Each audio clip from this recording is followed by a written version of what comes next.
Päivää. Maa, joka saa kerran korkeamman kaiun, on nimeltään Suomi, kotimaani. Tuo laulussa mainittu kerta on jo menneisyyttä, se kerta on jo tapahtunut. Tuollainen kerta on myös nykyisyyttä. Korkeampi kaiku soi yhä uudelleen ja uudelleen, jatkuen. Itsenäinen Suomen valtio syntyi vuonna 1917 jo ennen tiistaita 4.12.1917. Aika oli silloin oikea Suomen astua eteenpäin.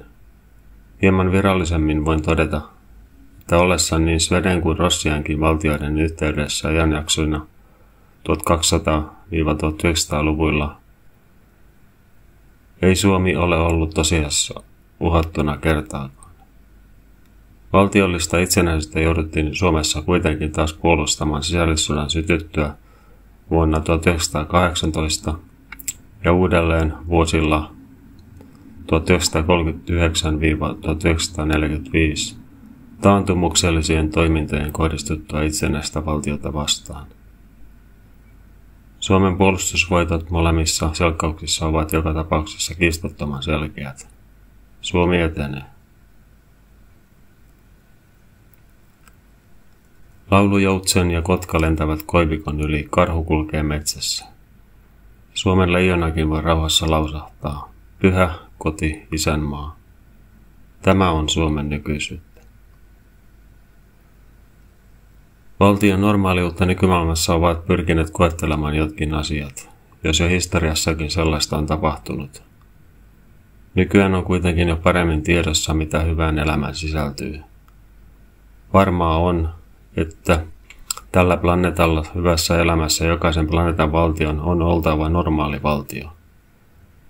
Hyvä elämä on normaalia, normaali on hyvä ja oikein, epänormaali on huono ja väärin.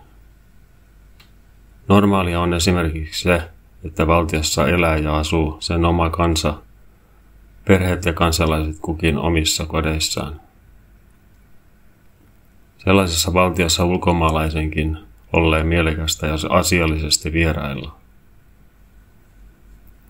Huomaan myös, että Suomen valtiolla on jo pitkäaikaiset enimmäkseen hyvät suhteet planeetan muihin valtioihin. Melko normaalia sellainenkin, eikö totta? Anarkia ei saa jatkua.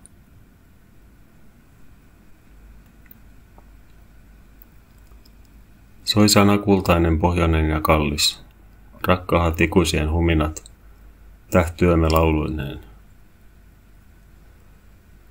Suomen kielellä suomalainen saa asiansa sanotuksi, kun on jotakin sanottavana. Tarkka, järjestelmällinen ja monipuolinen kieli on Suomen yksi erikoisuus.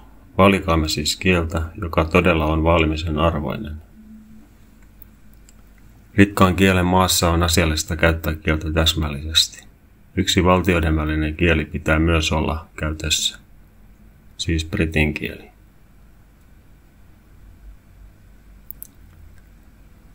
Otti soiton sormillensa jo kävi ilo ilolle, riemu riemulle remahti, tuntui soitto soitannalle, laulu laululle tehosi.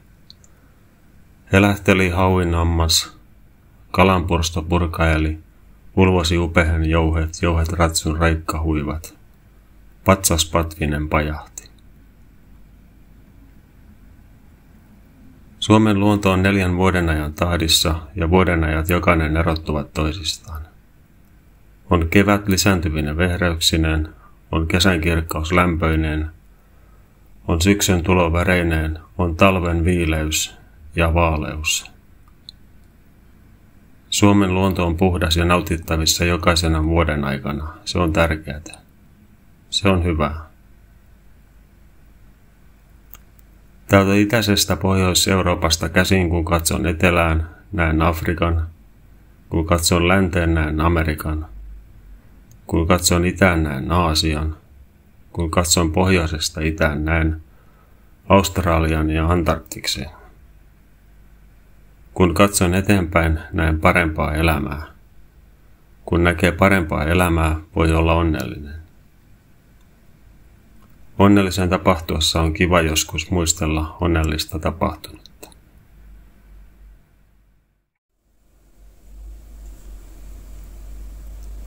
Maan ja Suomen onni on tärkeä asia. Päivän jatkoa.